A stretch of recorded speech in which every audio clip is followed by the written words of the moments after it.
Bismillahirrahmanirrahim.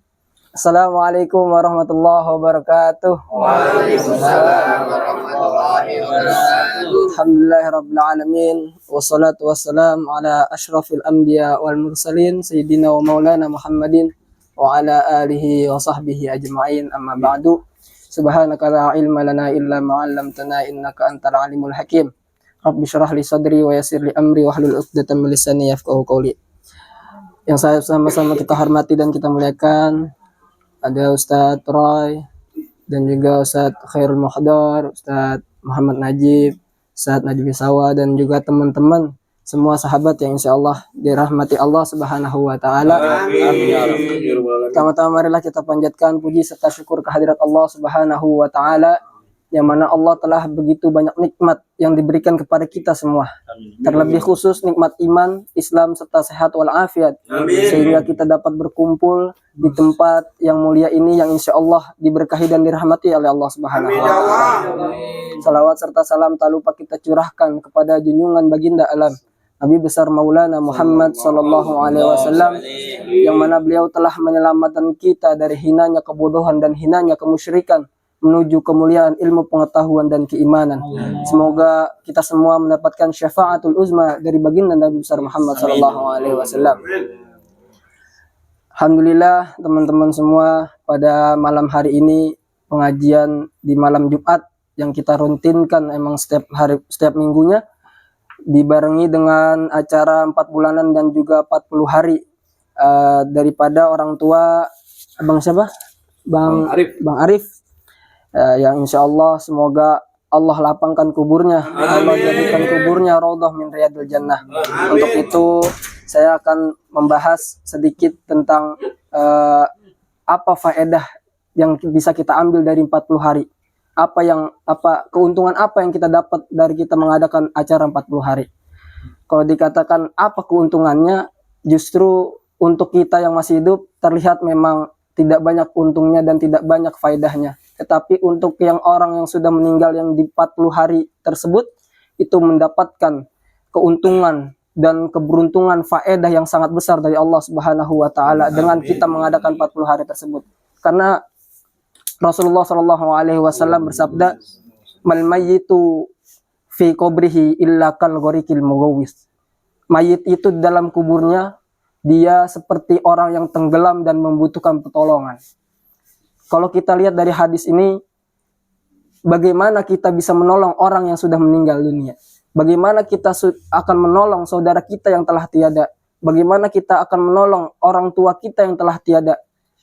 Apakah kalau kita andaikan ketika ada orang yang tenggelam, apakah ketika kita tolong itu dengan berupa kita kasih emas, duit, apakah dia mau gitu?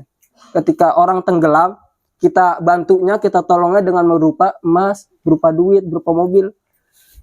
Apakah dia beruntung atau malah makin rugi? Merugi. Maka oleh karena itu kita menolong orang yang sudah tiada, saudara kita yang telah tiada, orang tua kita yang telah tiada, dengan mendoakannya, dengan membacakan zikir tahlil yasin untuk pahalanya diniatkan untuk orang yang meninggal tersebut. Justru kita beruntung berada di lingkungan yang mana lingkungan kita mengadakan istilahnya tahlilan ataupun mengadakan zikir setelah meninggalnya, wafatnya orang-orang tua kita yang telah berpulang ataupun saudara kita. Karena memang sudah jelas pasti bahwa orang yang meninggal akan sampai pahalanya orang yang hidup kepada orang yang meninggal. Sebagaimana yang telah dijelaskan panjang lebar oleh Sayyid Muhammad bin Alawi al-Maliki al-Hasani dalam kitab Tahqiqul Amal fi ma yanfa'ul mayyit minal a'mal. Beliau mengatakan, mengutip salah satu hadis, beliau menjelaskan panjang lebar di dalam kitab tersebut, tetapi beliau ada satu hadis, menukil satu hadis, yang mana hadis ini adalah hadis sahih, yang menyatakan bahwa amal orang yang hidup pasti nyampe ke orang yang meninggal. Hadis tersebut berbunyi, idza mata ibnu Adam, in qata'a amaluhu illa min salasin, shadaqatin jariyatin aw ilmin yantafa'u bih aw waladin shalih yad'ulah.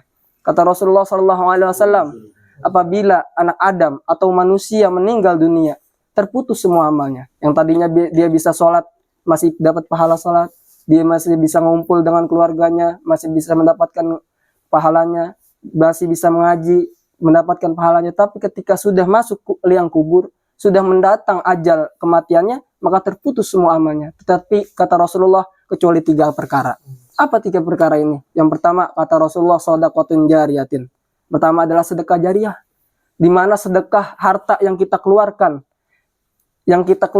dari harta-harta kita diniatkan untuk pahalanya, untuk pahala kita ataupun pahala orang lain. Seperti ini kita membawa makanan, minuman ke majelis-majelis pengajian, kita niatkan pahalanya untuk orang yang telah berpulang rahmatullah. Untuk saudara kita, nih saya niatin bawain pisang, bawain jeruk, bawain buah untuk orang-orang tua kita yang telah berpulang rahmatullah. Nah, itu akan sampai kata Rasulullah SAW sesuai hadis tersebut, shadaqatin jariyatin. Yang kedua adalah ilmun yang tafa'ubih, ilmu yang bermanfaat. Ilmu itu apapun ilmu yang bisa diberikan oleh seseorang kepada orang lain, jika ilmu itu bermanfaat maka akan terus mengalir.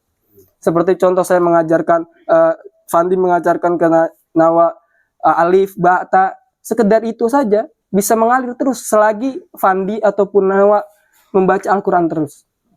Yang namanya ilmu itu kan luas jangkauan, maksudnya pengertian ilmu luas.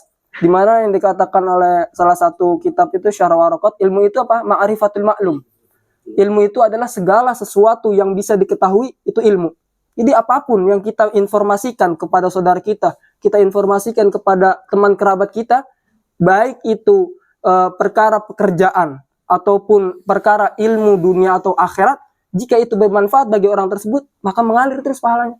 Misalkan contohnya yang tadinya saya nggak bisa belajar tentang HP, diajarin sama Bang Agus, nih caranya gini-gini. Akhirnya saya kerja membuka toko HP, bermanfaat buat saya. Itu pahalanya terus mengalir ke Bang Agus. Bang Agus lagi tidur, dia dapat pahala, lagi mandi, lagi buang air, dapat pahala. Enak tuh orang yang punya ilmu manfaat. Makanya jangan pelit-pelit ketika kita punya ilmu, asal ilmunya bermanfaat. Jangan justru ilmu yang percewean lah, ilmu hitam lah. Jangan, itu malah justru menjadi ilmu yang sebaliknya, justru mencelakakan dia ketika meninggal. Kemudian yang ketiga, yang terakhir kata Rasulullah, awwaladin soleh yad'ulah. Anak yang soleh yang selalu mendoakannya. Masya Allah. Semoga kita semua menjadi anak yang soleh. Yang mana terus mendoakan orang-orang tua kita, baik yang masih hidup maupun yang telah berpulang rahmatullah. Itu dia. Karena doa anak itu sudah pasti nyampe kepada orang tuanya. Nah, di sini para ulama mentafsirkan hadis awwaladin soleh ini bukan hanya anak, tetapi sahabat, kerabat, tetangga, saudara-saudara semua ketika mendoakan si mayit, maka akan sampai doa tersebut. Maka beruntung kita ketika kita di tradisi orang kita, lingkungan kita, ketika ada yang meninggal, kita doakan malamnya, kita adakan 1 hari, 7 hari, 3 hari, 40 hari, maka beruntung bagi si mayit dan juga beruntung untuk kita semua. Semoga apa yang kita telah baca tadi, mulai dari Yasin, terus doa dan zikir yang lain-lainnya, semoga amal yang kita baca sampai kepada si mayit yang diniatkan tersebut. Dan juga kepada orang-orang tua kita yang telah berpulang ke rahmatullah. Mungkin itu saja yang bisa saya sampaikan. Kurang lebihnya semoga bermanfaat untuk saya, diri pribadi, dan untuk teman-teman semua. Allahumma muwaffiq ila aqwam bin thariq. Assalamualaikum warahmatullahi wabarakatuh. Waalaikumsalam warahmatullahi wabarakatuh.